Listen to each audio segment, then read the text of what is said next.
ঈমানদারেরা, এখানে আল্লাহ ঈমানদারদের কথা বলতেছেন যারা ঈমান এনেছে। আমানু, বেঈমান যারা তাদেরকে আল্লাহ বলেন নাই।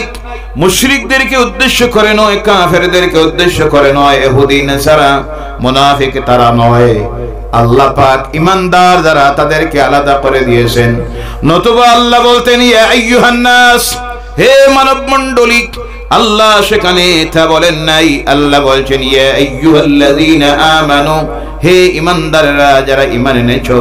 লা তুলহিকুম আমওয়ালুকুম ওয়ালা আওলাদুকুম আন যিকরিল্লাহ, তোমাদের মাল এবং তোমাদের আওলাদ যেন তোমাদেরকে আল্লাহর স্মরণ থেকে গাফিল না করে। আল্লাহর স্মরণ থেকে যদি গাফিল করে দেয় তোমাদের মালের চিন্তায়, আওলাদের চিন্তায়, তাহলে জেনে রেখো তোমরা ক্ষতিগ্রস্তদের দলের মধ্যে ঢুকে গেছো। আর যারা ক্ষতিগ্রস্তদের দলে ঢুকে যায়, অন্য জায়গায় আল্লাহ বলছেন তারাই তো জাহান্নামী হয়ে গেছে। বলো নাউযুবিল্লাহ। আল্লাহ সতর্ক করতেছেন ঈমানদারদেরকে। কাদেরকে? ঈমানদারকে সতর্ক করে বলতেছেন, ও ঈমানদারেরা, তোমাদের মালের চিন্তায়, আওলাদের চিন্তায় তোমরা আল্লাহ বলে যেও না। আল্লাহ স্মরণ থেকে যদি বিমুখ হয়ে যাও, ক্ষতিগ্রস্ত হয়ে যাবে। তাহলে কি আওলাদের দরকার নাই, মালের কি দরকার নাই? আল্লাহ আবার বলতেছেন অন্য জায়গায়, শোনো, আল মালু ওয়াল বানুনা জিনাতুল হায়াতিদ দুনিয়া, এই দুনিয়ার জীবনের মানুষের মানব জীবনের সৌন্দর্যতা হলো তার মাল এবং আওলাদ। অর্থাৎ যার মাল আছে, আওলাদ আছে, তার দুনিয়ার জীবনটাই হলো সুন্দর। সুবহানাল্লাহ। কথা কার? জোরে বলবেন, কথাটা কার? আল্লাহ বলছেন মাল আর আওলাদ হলো দুনিয়ার সৌন্দর্যতা। যার এটা নাই তার দুনিয়ায় শান্তিও নাই, সৌন্দর্যতাও নাই।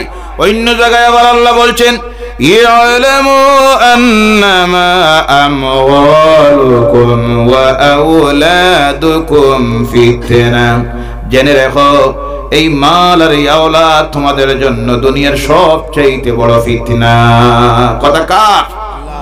একদিকে সতর্ক করতেছেন মালের আর আওলাদের চিন্তায় পড়ে আল্লাহর স্মরণ থেকে তোমরা বিমুখ হয়ে যাইও না।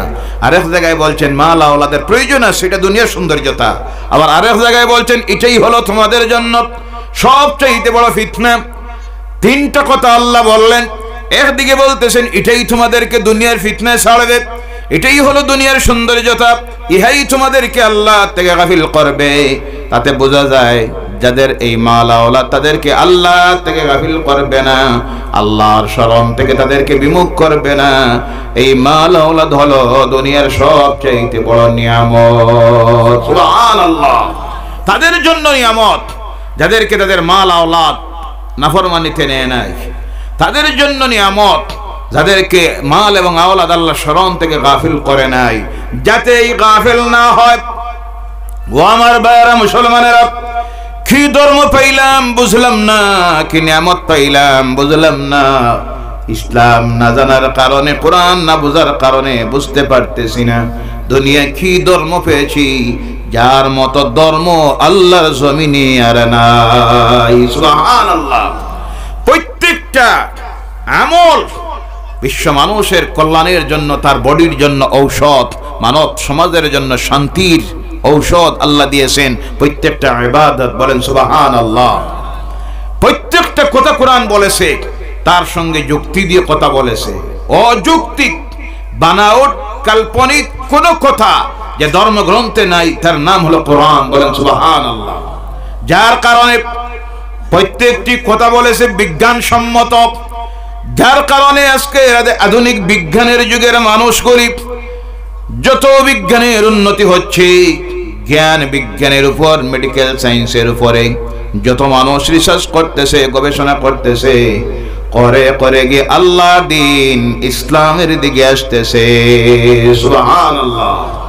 ও আমার ভাইরা মুসলমানেরা, মানুষ যদি আল্লাহ স্মরণ থেকে গাফেল না হয়, কি সুন্দর সিস্টেম আল্লাহ বানাইয়ে দিলেন।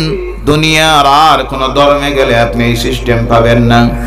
রাত্রি যখন শেষ হয়, দিন যখন শুরু হয় আমার আল্লাহ পাক রব্বুল আলামিন দুনিয়ার মানুষ যাতে আল্লাহকে ভুলে না যায় এর জন্য আল্লাহ পাক ব্যবস্থা করাইয়া দিয়েছেন দুনিয়ায় যেখানে আছে মুসলমান তখন সেখানে বানাইতে হয় আল্লাহর ঘর। কার ঘর? মসজিদ না বানাইয়া যে কোনো জায়গায় নামাজ পড়লে নামাজ হইব নি না? না জি, এখানে যদি আমরা নামাজ পড়ি নামাজ হইব নি না? না। ওখানে যে কোনো জায়গায় নামাজের সময় হইলে আমরা যদি নামাজ পড়ি নামাজ হবে নি না? না। সারা দুনিয়াটা তো মুসলমানের জন্য রসুলের উম্মতের জন্য আল্লাহ মসজিদ বানাইয়া দিয়েছে, বলে সুবহানাল্লাহ। কেন মসজিদ বানানি হয়? এক নম্বরের কারণ হলো মসজিদ হবে যেখানে সেখানে আওয়াজ উঠবে আল্লাহর নামের। কার নামের? এর জন্য যেখানে আছে মুসলমান সেখানে আছে মসজিদ, মসজিদ আছে যেখানে আজান আছে সেখানে, সুবহানাল্লাহ বলেন। যেখানে আছে মুসলমান সেখানে আছে মসজিদ, যেখানে আছে মসজিদ সেখানে আছে আজান। রাত্রি যখন শেষ হয় দিন যখন শুরু হয় আল্লাহর ঘর থেকে ওই আল্লাহ বিশ্বাসী যারা ইমানদার যারা, কারা? ইমানদার যারা, তাদের কানের মধ্যে আল্লাহর ঘর থেকে আওয়াজ পৌঁছাইয়া দেওয়ার সিস্টেম আল্লাহ বানাইয়া দিয়েছেন। তখন তাদের কানে আওয়াজ পৌঁছাইয়া দেওয়া হয় আল্লাহু আকবার, আল্লাহু আকবার, আল্লাহ সবচাইতে বড়, আল্লাহ সবচেয়ে বড়। এই বিশ্বাস আমাদের আছে না নাই? সবচাইতে বড় কে? লা শরীক কে? যার সমতুল্য কেউ নাই তিনি কে?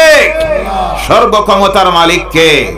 এই আল্লাহর ঘর থেকে তখন আওয়াজ দেওয়া হয় ইমানদারদের কানে। কার কানে? ইমানদারদের কানে যখন আওয়াজ পৌঁছাইয়া দেওয়া হয়, ও মুসলমান জেনে রাখেন এই পৃথিবীতে এমন একটা সময় বাকি যায় না, একটা সেকেন্ডও সময় যায় না, সর্বক্ষণ এই পৃথিবীর থেকে আওয়াজ উঠতেছে আল্লাহু আকবার, আল্লাহু আকবার, সুবহানাল্লাহ বলেন। সিস্টেম করে দিয়েছেন আল্লাহ পাক, সুবহানাল্লাহ, সুবহানাল্লাহ।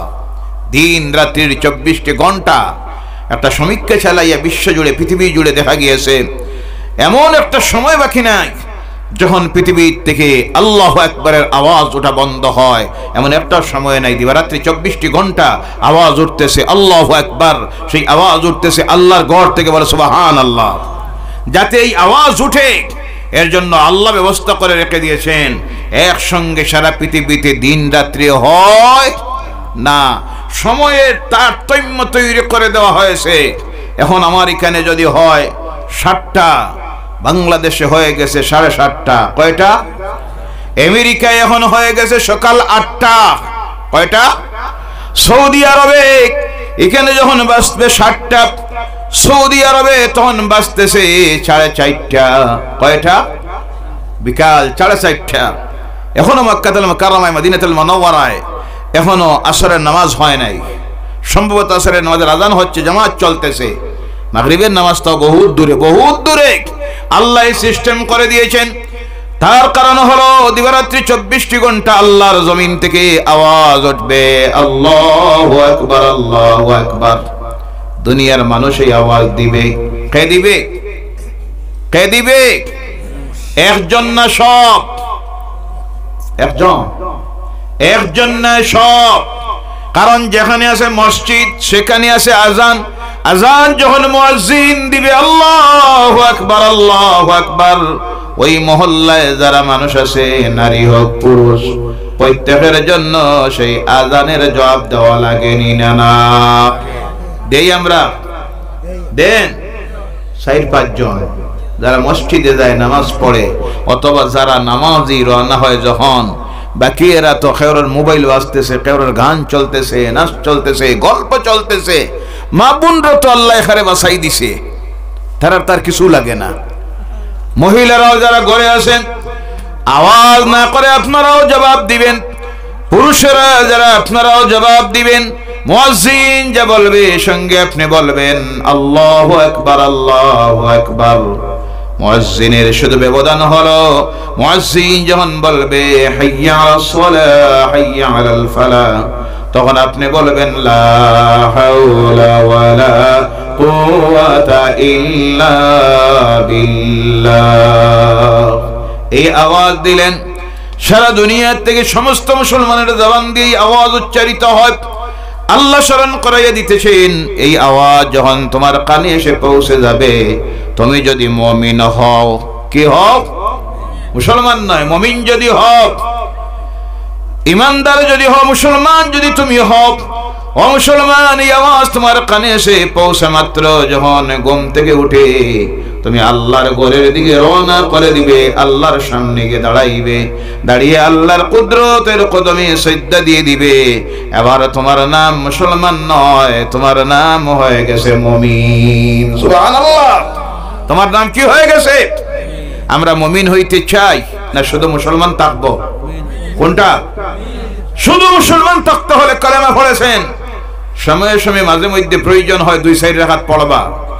শুক্রবারে 2 রাকাত, রোজা মাস কয়েক রাকাত, মা মারা গেলে বাপ মারা গেলে আগে পড়তো 40 দিন, এখন 3 দিন 4 দিনে শূন্য করিয়া কয় নামাজও বিদায়, তুমিও বিদায় যাও। নাউজুবিল্লাহ বলেন। কবরের ভয়, মৌতের ভয় অন্তর থেকে চলে গেছে। ও আমার ভাইয়েরা মুসলমানেরা, এবার তুমি ছিলে মুসলমান, কানে যখন ডাক এসেছে আল্লাহর ঘর থেকে, আল্লাহর ডরে আর ভয়ে যখন তুমি আল্লাহর ঘরে গিয়ে পৌঁছে গেছো, আল্লাহর কুদরতের কদমে সিজদা দিয়ে দিছো, আল্লাহ বলতেছেন কাদ আফলাহাল মুমিনুন, মুমিন যারা তারা কামিয়াব হয়ে গেছে, কামিয়াব হয়ে গেছে। সুবহানাল্লাহ।